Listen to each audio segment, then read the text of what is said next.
Welcome back to class. This is Easy Pass tutorial, and I will enjoy you to subscribe to this channel and also share this video to colleagues and friends. Today we shall be looking at the topic respiration. We'll start by saying what is respiration. But before I go to the definition, have you ever imagined what happens to the food that you eat after digestion of the food? What are the events that happens to the digested food?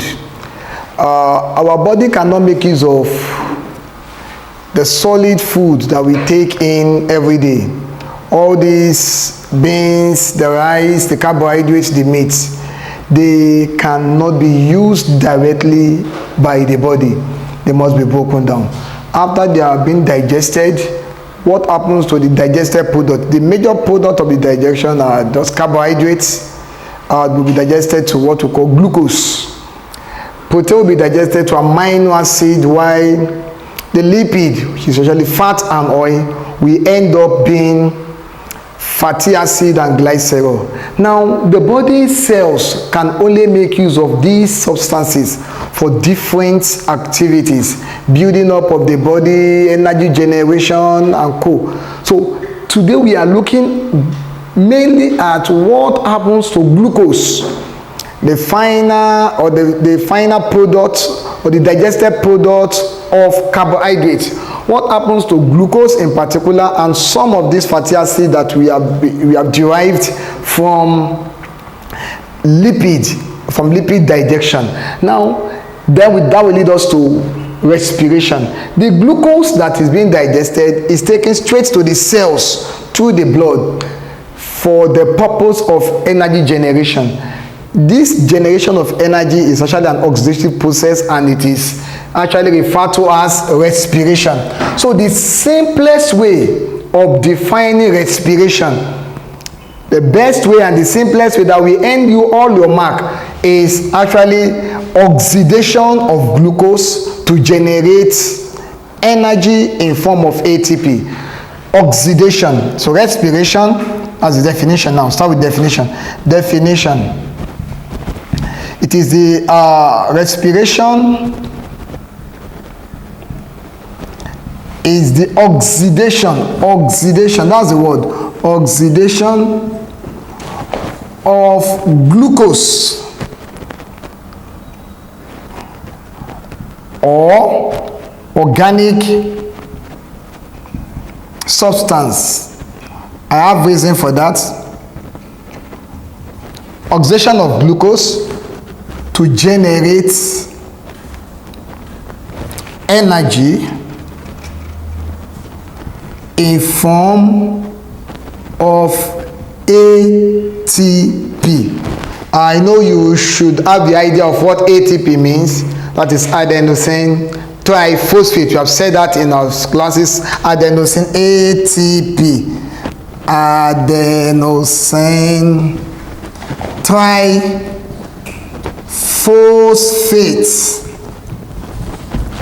Adenosine triphosphate.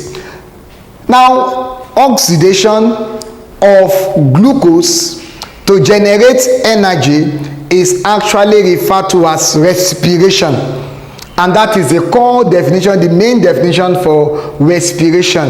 Now, some students used to take respiration as the inhalation and exhalation of gases. If you define respiration like that, you will not be awarded mark. In fact, in some cases, you will score 0. So respiration actually means oxidation of glucose to generate energy in form of ATP. Now, having known the definition of oxidation, the next thing is to look at what energy actually means in terms of oxidation or in biology. In biology, just like energy is defined as the ability to do work, the energy currency of all organisms. Now, when we mention organism, we are talking about all living things, whether it be plants, animal, microorganism, they are all organisms. The energy currency, the kind of energy they make use of, is referred to as ATP, adenosine triphosphate. Just to say little thing for your understanding, this ATP is like a storage form of energy. It's a device or chemical that stores energy, and this ATP will release the energy in it in a simple process that is referred to as breaking down of ATP to ADP and breaking down of ADP to AMP. So when ATP, adenosine triphosphate, is broken down to adenosine diphosphate ADP, then we have 1P also, which is the phosphate group. Then we have a lot of energy being released. This energy is what we use to do all activities in the body. So the P being broken away, the phosphate group being broken away from the triphosphate, is where the energy is stored. And in some cases where we don't have a reversal of adenosine diphosphate being returned to adenosine triphosphate as a result of the P not being combined, we can also have a serious case where adenosine diphosphate is being broken down to adenosine monophosphate plus P. Then energy is also released. So this process can also be reversed to return it back to triphosphates.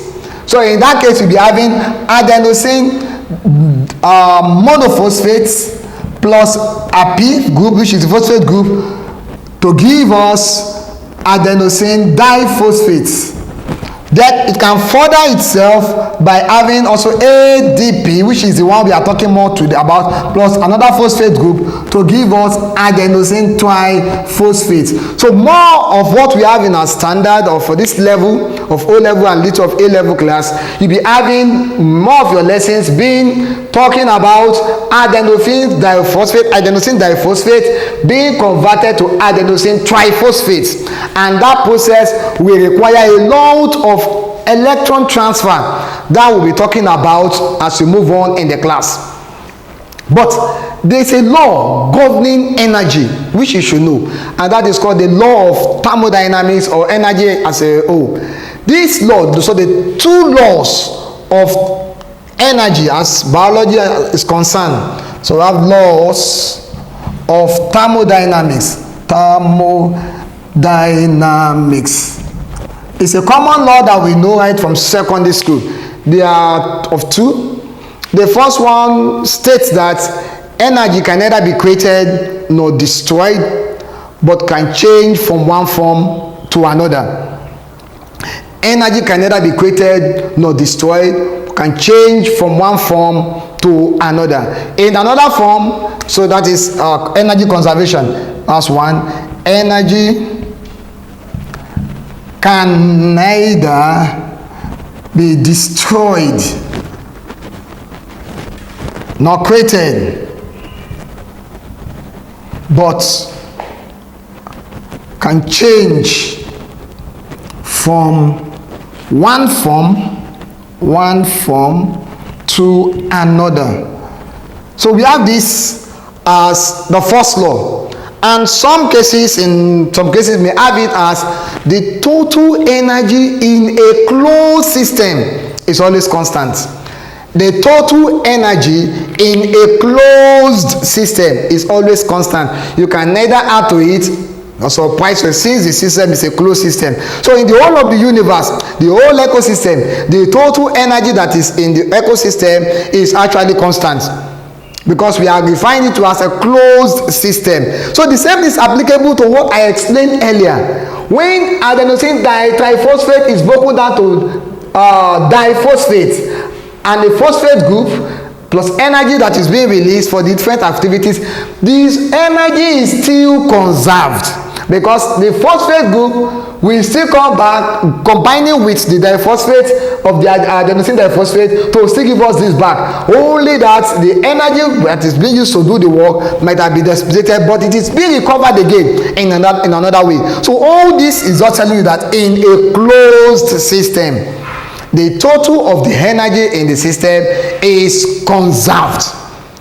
And that is similar to energy can neither be created nor destroyed, but can change from one form,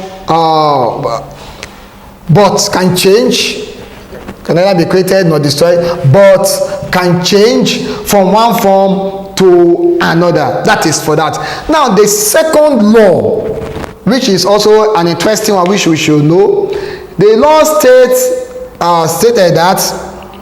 that whenever there is transformation of energy, there is always a form of energy loss. And that form of energy that is lost is a form of heat energy. So whenever there is transformation of energy from one form to another, energy is always lost. There's always loss of energy. Let me put whenever there is energy transformation,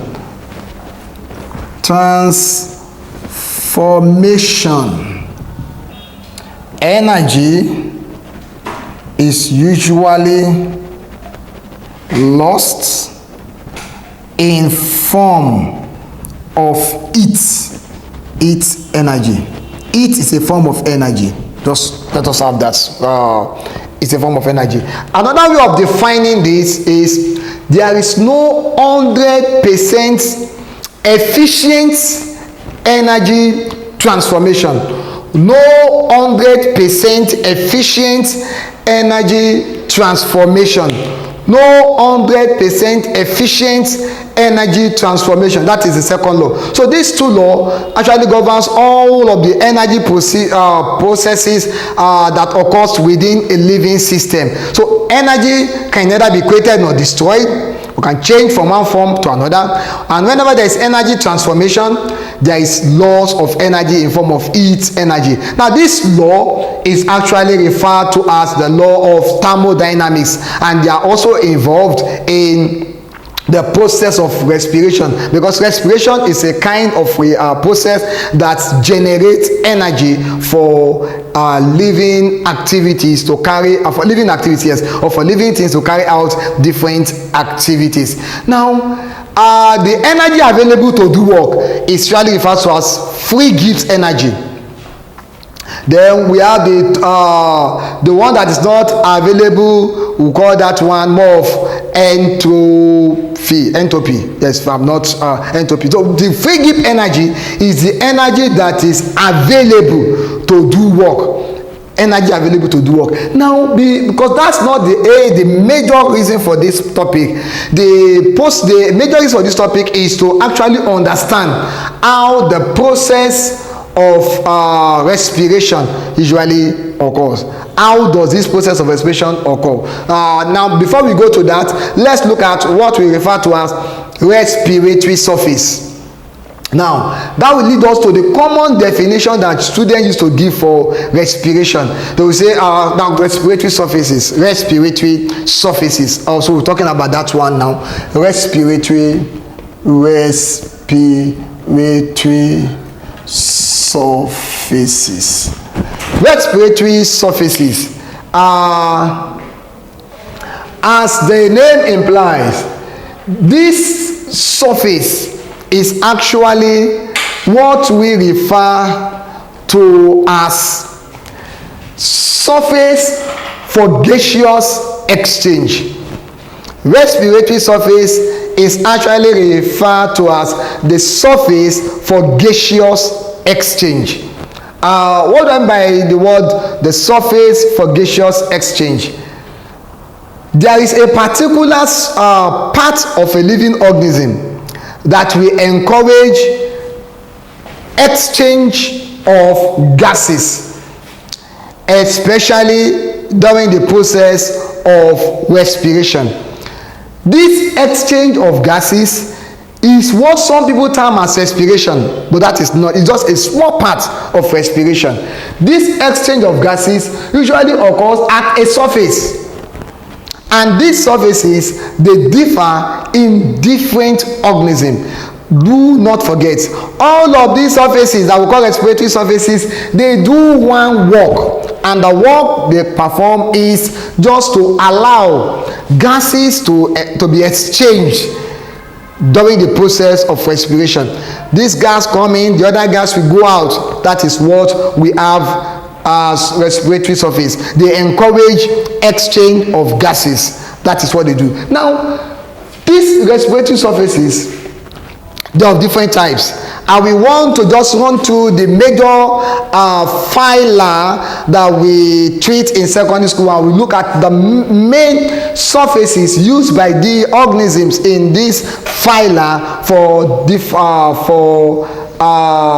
gaseous exchange. So the major phyla that we have that is being treated in secondary school and in most A-level lessons we have the phylum Protozoa, or those subkingdom Protozoa or phylum Protozoa.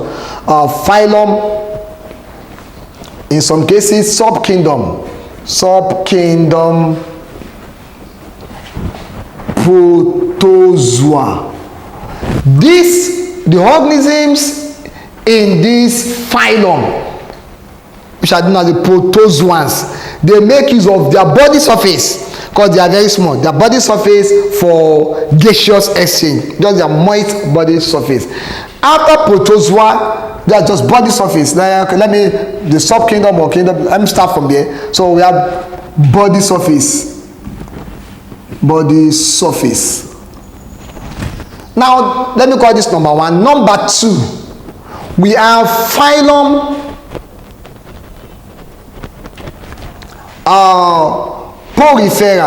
Porifera. The poriferans also make use of body surface, although they have choanocytes, a specialized flagellated cell, choanocyte, that is actually used to facilitate respiration, but they make use of their body surface for gaseous exchange.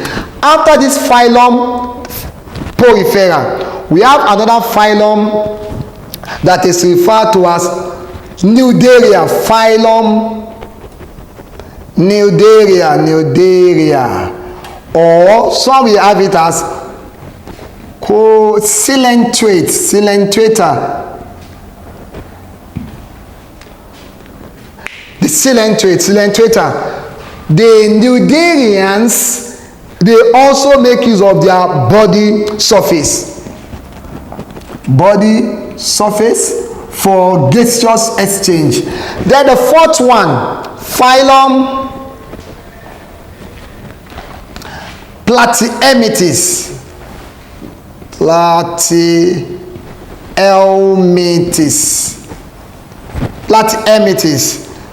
These are the flatworms.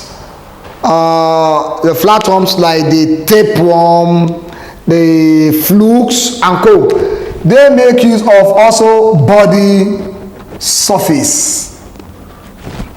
The fifth phylum I will mention, I'm trying to give you this phyla in the order of evolutionary trend, from the oldest to the newest, just like that. So we have phylum, we have the next one. After phylum Platyhelminths, we have phylum Nematoda.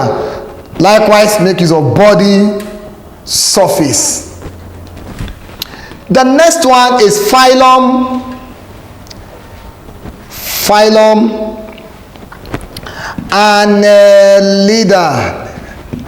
Annelida. Likewise, body surface. Now, as we move away from these annelids, although some annelids also make use of gills, but majorly the general phylum Annelida, they make use of what we refer to as body surface. The seventh one, where we are having some differences now, is phylum. We have phylum Arthropoda. The arthropods, they make use of trachea. The trachea. Now, it is not all arthropods that make use of trachea. There are some arthropods that lives in water, like the crustacean. The crustacean is a class under phylum Arthropoda. Crustacea. The crustacea, they make use of gills. They live in water. Then we have another special class under phylum Arthropoda, which are known as the arachnida. Arachnida. That's why we have a spider. We have spider in particular. Although other members of this family, of this this class rather, they make use of trachea, but the spider make use of what we call long books or book lungs for gaseous exchange, just to exchange gases. Number 8, we have, then in some cases, some crustaceans, we have gill book for their gaseous exchange. Number 8, we have phylum mollusca. The mollusca make use of gills, as we have as snails and co. Number 9, phylum echinodermata, also make use of gills. Then we have the 10th one, phylum chordata. This chordata has so many classes underneath it. So we have different classes, like the superclass Pisces. This is superclass Pisces. Those are the fishes generally, whether it is cartilaginous fishes or bony fishes. They make use of what we call gills. Then we have amphibians.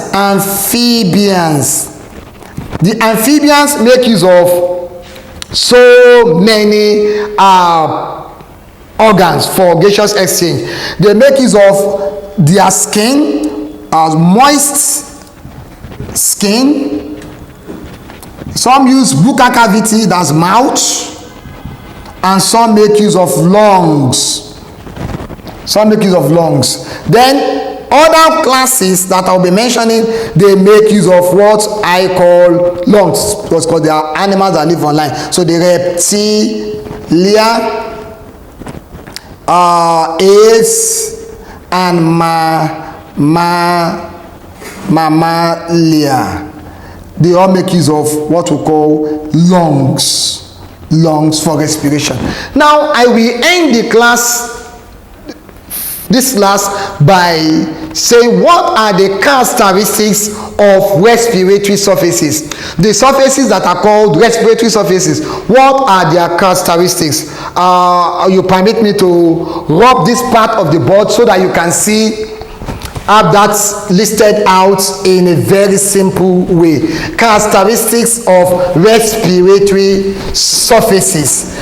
They are, I think, about 6 or 7. Just let's mention them briefly before we end the class.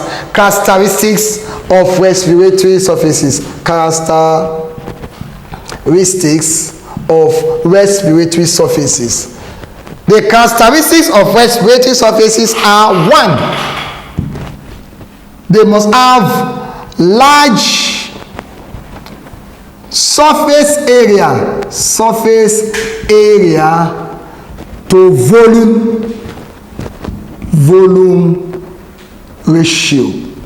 Very important. You will notice that when I was mentioning the first group of organisms, I was saying body surface. Why they all make use of body surface? Those ones that are up higher, it's because they have a very large surface area to volume ratio, and they are small in size, so they could just use their body surface to exchange gases.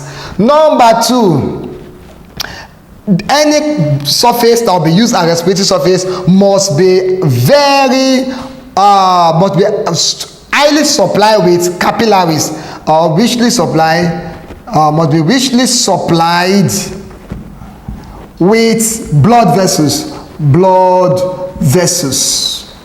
Number 3, must be well aerated.